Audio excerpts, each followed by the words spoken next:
Halo Raya, Assalamualaikum, welcome back, balik lagi sama aku Dia and welcome to kamar 13. Oke, welcome to my room.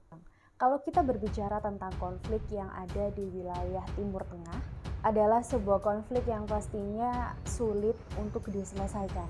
Bahkan bisa dikatakan konflik yang terjadi di wilayah Timur Tengah ini bukan terjadi cuma setahun, 2 tahun, 3 tahun, ataupun juga sampai 10 tahun.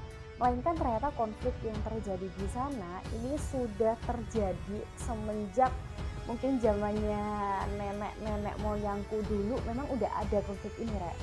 Dan aku yakin pasti banyak dari kalian yang berpikiran kenapa sih konflik yang ada di Timur Tengah ini tidak bisa terselesaikan. Bukankah sudah ada PBB yang mungkin bisa membantu untuk penyelesaian dari konflik yang terjadi di wilayah Timur Tengah?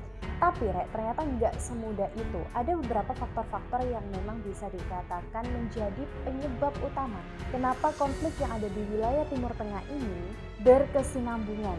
Bahkan negara-negara adidaya seperti Amerika Serikat, Rusia, ataupun juga Cina ini tidak bisa membantu untuk menyelesaikan konflik yang ada di wilayah Timur Tengah.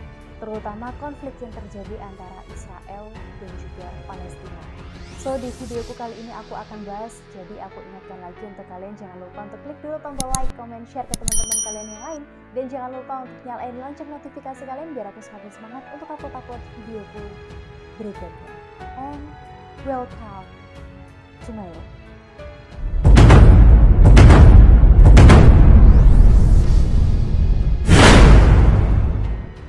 Yang pertama adalah alasan ideologi. Perlu kalian ketahui ya, ada 3 ideologi yang berkembang di wilayah Timur Tengah.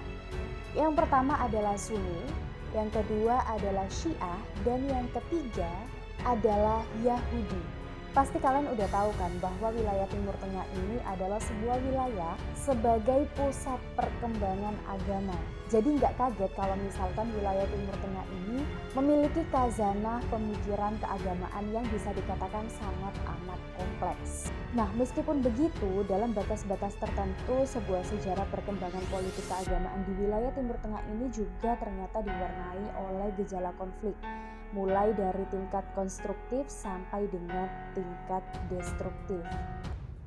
Sunni dan juga Syiah ini memang sudah pernah terjadi konflik di era Ali bin Abi Thalib, tapi baru di tahun 2014 ini memang terjadi konflik ideologi, yaitu antara Arab Saudi yang memang mewakili Sunni dan juga Iran dan mengkafirkan Syiah, karena memang Syiah ini dianggap tidak sesuai dengan kaidah Islam.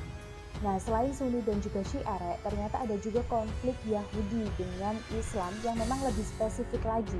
Karena memang konflik ini bisa dikatakan konflik antara 2 negara, yaitu konflik Arab dan juga Israel. Nah, konflik ini sebenarnya dimulai pada saat Israel berdiri pada tanggal 14 Mei tahun 1948.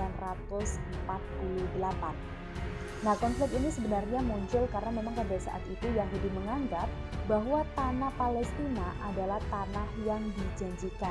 Oleh karena itu nggak kaget ya, Rek, kalau misalkan Israel ini menyerang Palestina, karena memang mereka menganggap bahwa Palestina ini adalah tanah yang dijanjikan. Oleh karena itu mereka bisa menempati tanah yang ada di negara Palestina. Sementara itu, Rek, para muslim ini juga menganggap bahwa Palestina adalah sebuah tanah yang memang lahir dan juga berkembang di daerah tersebut. Oleh karena itu polemik ini memang bisa dikatakan tidak ada ujung penyelesaiannya, mulai dari tahun 1967 sampai dengan tahun 2010. Dan mungkin konflik yang terjadi antara Israel dan juga Palestina sampai detik ini pun juga masih belum selesai.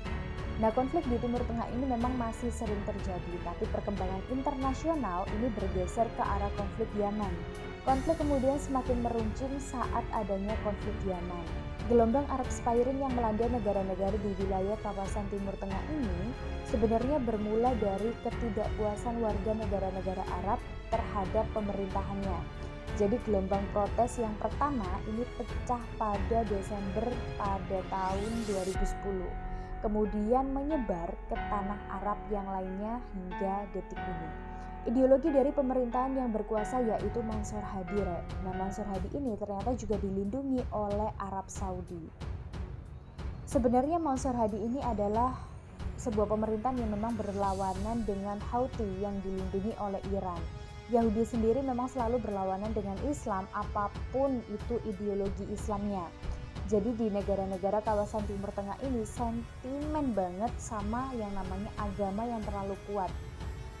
Oleh karena itu, kenapa selalu menimbulkan konflik, dan konfliknya juga terus berlanjut hingga saat ini.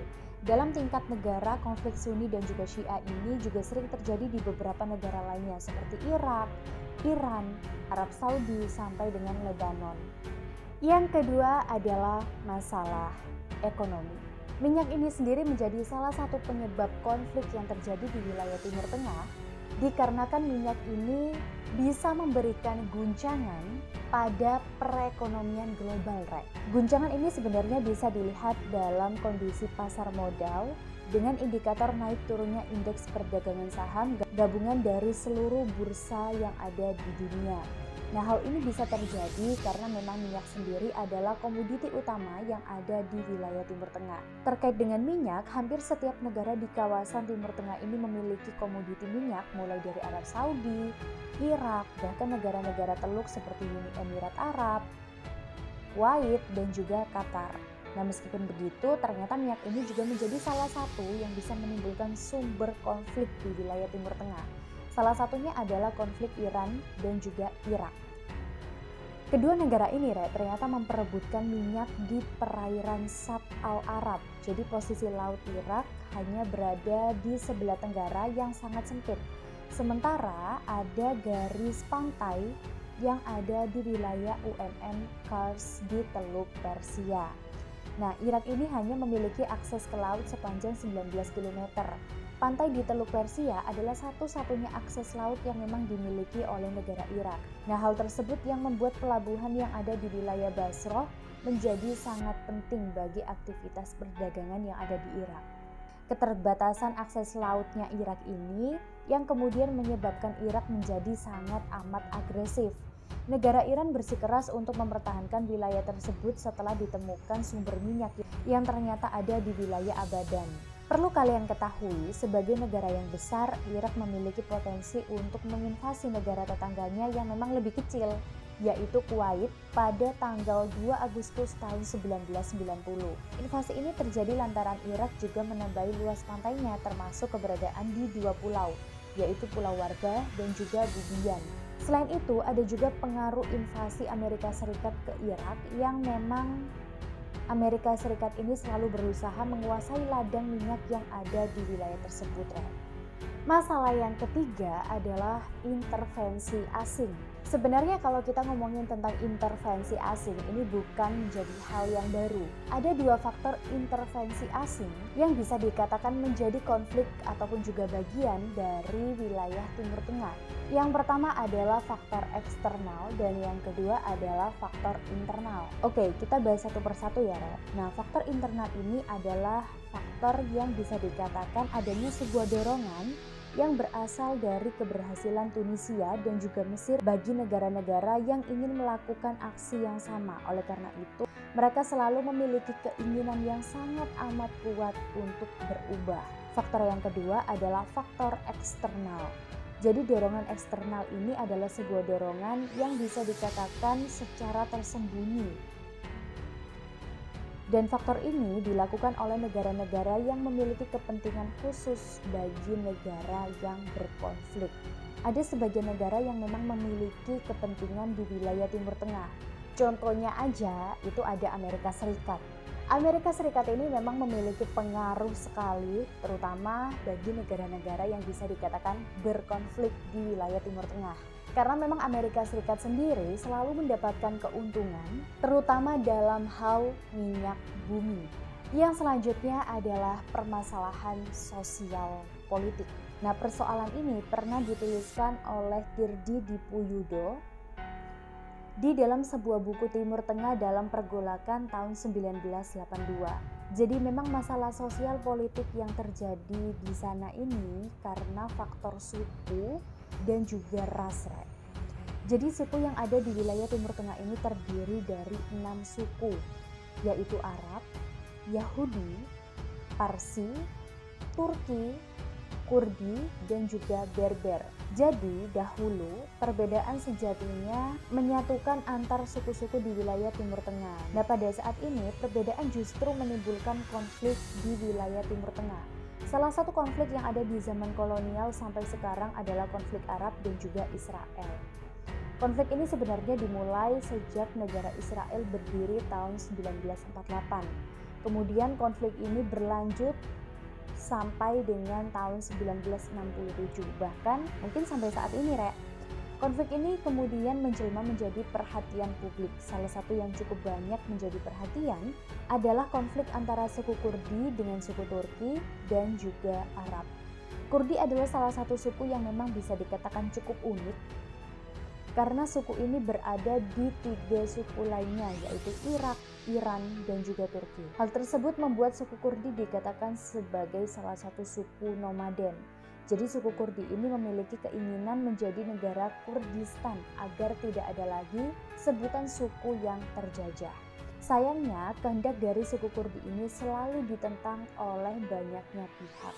Oleh karena itu, kenapa suku Kurdi hingga saat ini menjadi salah satu suku yang ada di wilayah Timur Tengah yang bisa dikatakan terlunta-lunta. Nah, gimana Rek? Setelah kalian tahu ternyata ada beberapa faktor yang menyebabkan konflik yang ada di wilayah Timur Tengah ini tidak bisa terselesaikan dengan mudah. Walaupun sudah dibantu oleh negara-negara adidaya, sudah ada keikutcampuran tangan-tangan negara-negara besar, bahkan sampai dengan organisasi PBB. So menurut kalian, apakah ada faktor-faktor lain yang menyebabkan kenapa di wilayah Timur Tengah ini sering sekali timbul yang namanya konflik? Kalian boleh aja langsung tulis di kolom komentar. Thank you for watching and see you next video. Bye!